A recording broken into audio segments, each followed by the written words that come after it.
안녕하세요. 모두연의 이천우입니다. 지난 동영상에서는 PCA에 대해서 이렇게 정리를 해봤어요. 여기서는 이번에는 그 PCA에 쓰이는 특이값 분해에 대해서 좀 알아보고자 합니다. 특이값 분해는 뭐 SVD라 해가지고 말 그대로 그 고유 벡터와 고유값을 갖다가 이렇게 추출해내는 그런 방법이라고 보시면 돼요. 고유 벡터와 고유값에 대한 자세한 설명은 이렇게 인터넷 구글링 해보면 여러 가지 자세히 나와 있는 내용이 많거든요. 자세한 수학적인 내용은 거기서 다뤄보도록 하고요. 이제 여기서 다뤄질 내용은 여기서 수학적 정의가 A는 우선 처음에 U라는 그 행렬과 분산 벡터, 그 다음에 뭐 V라는 뭐 이런 세 개의 행렬로 이렇게 이루어져 있는 이 컴포넌트를 갖다가 이렇게 추출해내는 거예요. 요 U 같은 경우에는 우리가 아까 방금도 말씀드렸다시피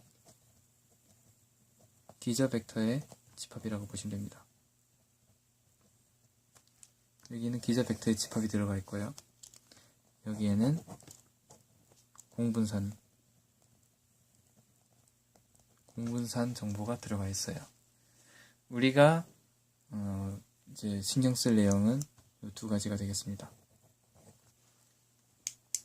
두 가지를 이용해 가지고 우리 차원 축소를 하게 되는데 일단 형태를 보면 얘가 이제 A라는 게 아까 PCA 설명할 때 이렇게 언급을 해드렸듯이 어떠한 공간이 있잖아요. 뭐 n차원 공간이 있다고 했을 때 이 공간에 대해서 어떤 좌표로 표시할 수가 있잖아요. 3차원이라면 뭐 x, y, z라는 세 가지 그 엘리멘트로 어떠한 그 3차원 공간을 갖다가 표현을 할 수가 있어요. 하나의 점으로. 네. 그 n차원 같은 경우에는 이게 많아지겠죠, 이렇게. 네, 뭐 n차원 같은 경우에 요게 이제 일종의 우리가 말하는 데이터셋이라고 봐도 무방하고요. A는 그냥 일반적인 데이터셋이라고 보시면 됩니다. 단 여기서는 세로축이 뭐 로우 성분이죠. 로우 성분이 여기서는 뭐 차원 n이라고 보시면 되고요. 그 다음에 이렇게 컬럼 성분으로 이 데이터셋의 개수 i, 데이터 i 이렇게 요 좌표 이렇게 쌓여 있다고 보시면 됩니다. 데이터셋이 이렇게. PCA 아까 unsupervised 프리 트레이닝에서 어떠한 이미지가 하나의 점으로 표현될 수 있다고 말씀드렸잖아요.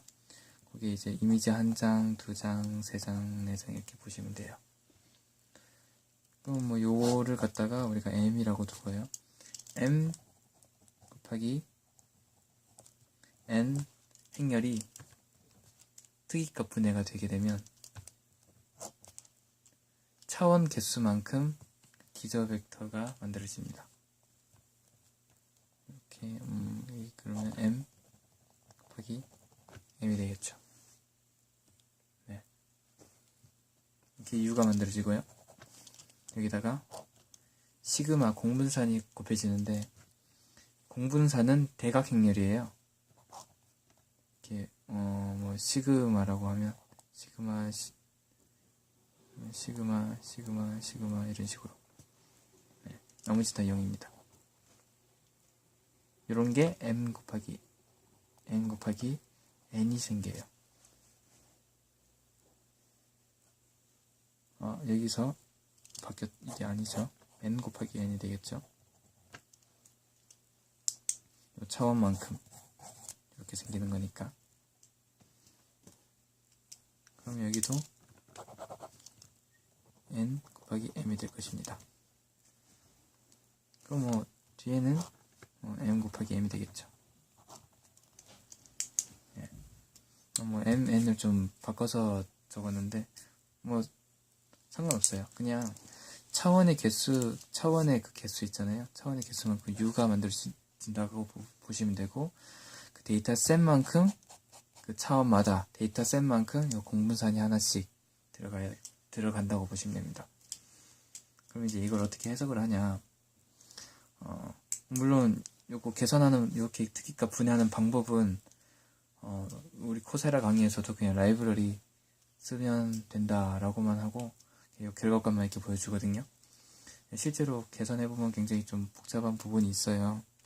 뭐 그거는 이제 선형대수 그 강의라든가 아니면 뭐 설명 같은 거 이렇게 구글링하면 잘 나와 있으니까 거기서 참고하면 되실 것 같고요. 여기서는 이제 결과값을 가지고 이걸 어떻게 보는 건지, 이걸로 우리가 어떻게 그 데이터 차원 축소에 활용하는지만 보시면 될 것 같습니다. 이렇게 넘어가 보면요. 우선 이게 기저 벡터의 집합이라 했잖아요. 그럼 이제 어떤 숫자가 쭉 나올 거예요.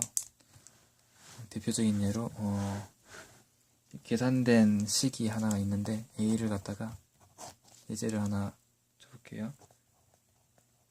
이런 벡터 이렇게 3, 0, 0 다 0 채우고요.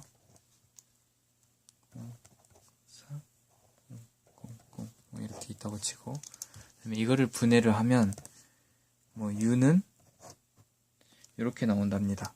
0, 0, 1, 0 0, 1, 0, 0 0, 0, 0, 마이너스 1, 1, 0, 0, 0 이렇게 나오고, 그 다음에 시그마가 4, 3, 루트 5, 그 다음에 나머지 0 이렇게 들어오고, 나머지 0 V는 있다고 칠게요.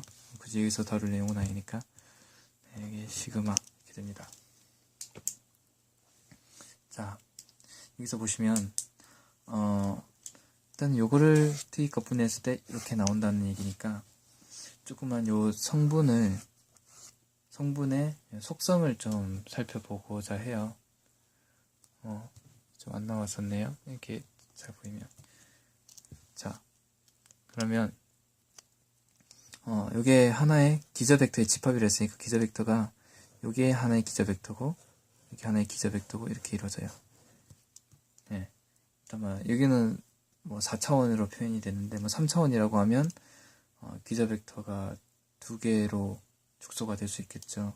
그러니까 공간에서 어떤 이런 게 있을 때 기저 벡터가 두 개가 이렇게 이루어서 평면 하나가 이루어지고, 여기다가 이 점을 갖다가 이렇게 프로젝션 시켜가지고 어떠한 요 평면상에 이런 분포를 가진 데이터를 이렇게 그릴 수가 있을 거예요. 네. 3차원에서 2차원으로 이렇게 줄이게 되는 거겠죠. 그거 마찬가지로 요 벡터 하나하나가 여기 이렇게 들어간다고 보시면 됩니다. 어떤 차원이라고 하면 차원에서 그 각각의 차원을 곱하면은 항상 90도가 돼야 되죠. 0이 돼야 되죠, 0. 그러니까 어떤 2차원도 그렇고 2차원 요 벡터 내적하면 0, 90도 이룬다는 얘기고요. 3차원 같은 경우에도 각각 컴포넌트들에 대해서 다 이렇게 90도를 이루게 돼요. 이게 4차원, 5차원, 6차원, 100차원을 가더라도 동일하게 적용됩니다. 무조건 그 성분에 대해서는 전부 90도로 이루어야 돼요. 차원의 특성이기도 하고 여기서 일어나는 기저 벡터의 특성이 되기도 합니다. 쉽게 말해서 가까이 곱했을 때 이렇게 얘를 곱하거나 곱해가지고 싹 더하면 무조건 0이 나와야 돼요. 이거 갖다가 어서거널이라고 하는데 직교한다, 어서거널하다, 이렇게 말을 합니다. 당연하겠죠. 일단 차원의 그 엑시스가 서로 이렇게 전부 다 90도로 이루어지만 그 공간이 형성이 되니까. 네. 그렇게 보시면 되고요. 그리고 요 분산들은 각각 이 기저 벡터에 대한 분산이라고 보시면 돼요. 그러니까 어떤 만약에 이걸 보고 싶어요. 그게 어떤 뭐 요 공간상에서 요런 벡터라고 할게요. 그럼 이 공간상에 이렇게 있을 거 아니에요. 데이터가 이렇게 있다고 치면 요렇게 그었을 때 이렇게 피팅을 했다고 할까요? 요렇게 선이 존재할 때 여기에 대한 데이터들의 분산이 있을 거예요. 뭐 요렇게 봤을 때 데이터 분산이 있을 거고요. 또 요렇게 봤을 때 데이터 분산이 있을 겁니다. 요거는 어떻게 확인하냐면 그냥 일단은 쉽게 이제 접근하기 위해서 3차원에 이렇게 공간에 데이터가 이렇게 있다고 치면 요걸 평면으로 일단 자릅니다. 평면으로 잘라요. 그러면 평면으로 자른다는 거는 요쪽 성분 U1, 요쪽 성분 U2 이렇게 이루어진 어떠한 다른 좌표 평면을 정의를 할 수 있다고 볼 수 있죠. 그 이 평면에다가 여기 있는 3차원 공간에 있는 그 데이터를 갖다가 쫙 정사형을 시킵니다. 프로젝션을 시키는 거예요. 그러면 이 평면에 이런 게 나올 거예요. 이렇게. 그러면 여기에 U1 성분, 여기에 U2 성분이 되겠죠. 그러면 얘에 대한 분산이 있죠. 이것도 이렇게 다 프로젝션 시켜요. 그러면 얘는 뭐 얘에 대해서는 뭐 요런 분산이 있다. 요렇게 되는 분산이 나온다 하면 얘에 대해서는 요렇게 나오겠죠. 뭐 좀 어떤 가우시안이 나올 수도 있고요. 이렇게. 아니면 뭐 유니폼하게 나올 수도 있고요. 뭐 분산 같은 게 이제 어떤 분포도 이런 걸 히스토그램으로 이렇게 표현을 할 수가 있는 거니까. 네. 그걸 의미합니다. 요거에 대해서는 분산이 이만큼을 가지고 4만큼 가지고 어쨌든 그 대각 행렬이기 때문에 각각 성분에 하나씩만 숫자가 들어가게 되거든요. 그 값이 곧 그 기저 벡터의 분산이 되는 거예요. 얘 같은 경우에는 4를 가지고 얘 같은 경우에는 3을 가지고 얘 같은 경우에는 루트 5를 가진다는 거예요.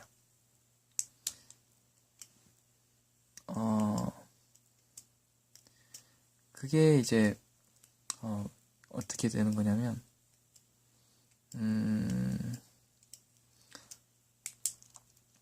만약에 여기서 이제 직관적으로 한번 따져보게 되면 일단은 4라는 게 굉장히 차원으로서 그 분산이 크다는 얘기니까 그 차원에 대해서는 굉장히 의미 있는 값이라는 얘기잖아요. 그 의미 있는 값이라는 게 그냥 요 벡터에 대해서는 요 매트릭스에서 결과가 굉장히 큰 값이 나온다라고도 볼 수가 있어요. 예. 가장 쉬운 예로 그냥 일단 이렇게 다 곱셈을 할 텐데 결론적으로는 얘랑 곱한 값이 나오게 되거든요. 네. 보시면 얘랑 곱한 값이 여기 반영이 돼요. 뭐 굳이 어떤 요 4가 어디다 들어가는 게 아니라 반영이 됩니다. 이런 뒤에 있는 벡터도 다 포함을 하는 거니까. 네. 반영되는데 그걸 잘 살펴보면 4에 있는 여기 있는 요 벡터의 성분을 보면 다른 건 다 0인데 여기 있는 4라는 값을 가지고 있잖아요. 그래서 여기 아래에 있는 거 여기 요 좌표에 있는 거 요거 부분이 굉장히 강하게 나타나는 특성이 있습니다. 그리고 이제 요 벡터 같은 경우에는 요거보다는 약하지만 그래도 여기 점에서 요 성분에서 굉장히 강한 특성을 보이게 되는 거고요. 그리고 여기 이제 가면 갈수록 숫자가 작아지는데 그만큼 이제 그 성분에 대해서는 영향이 별로 없다는 얘기겠죠. 만약에 이 차원 축소를 했을 때 그냥 분산을 갖다가 뭐 한 요 정도만 쓰겠다, 요 정도는 그렇게 의미 있는 값이 아니니까 이렇게만 쓰겠다고 하면 그냥 2차원으로 축소가 되는 거예요. 기저 벡터는 요거 두 개만 사용하게 되는 겁니다. 그리고 이제 만약에 루트 5까지 쓰고 나머지 0을 버리겠다 하면 요거를 3차원으로 줄일 수가 있는 거예요. 그러면 기저 벡터를 이렇게 3개를 쓰게 되겠죠. 좀 정리가 되시나요? 이 3개를 가지고 어떤 선형 연산을 해가지고 요런 데이터를 제너레이팅을 할 수가 있는 거예요. 물론 그렇겠죠. 여기서는 이제 어떤 요 분산이 있으니까 랜덤으로 생성을 한다 해도 그 랜덤 그 데이터를 제너레이팅 할 때 요 분산 값을 이용해가지고 데이터를 랜덤으로 생성을 해라. 요거에 대해서 생성을 할 때는 요거에 대해서 생성을 해라. 요걸로 생성을 할 때는 요 분산으로 생성을 해라. 이렇게 생성을 해주면 임의의 데이터가 이렇게 나오겠죠. 네. 요게 우리가 아까 이미지에서 구하고자 했던 피처 이미지가 되는 겁니다. 네. 일단 여기까지 특이값 분해를 갖다가 조금 활용을 하면서 예제를 들어가면서 좀 이렇게 들여다봤는데요. 일단 자세한 수학적인 수식 이런 거는 제가 볼 때 동영상으로 이렇게 찍게 되면 너무 길어질 것 같아요. 이거는 이제 개인적으로 이렇게 구글링을 하면 금방 한글로 된 자료 많으니까요. 참고하시면 될 것 같고요. 일단은 대충 이제 SVD를 이렇게 활용하고 여기에서 나온 매트릭스에는 이런 의미가 들어있구나 정도 이해를 하시면 도움이 많이 될 것 같습니다. 네, 이상입니다.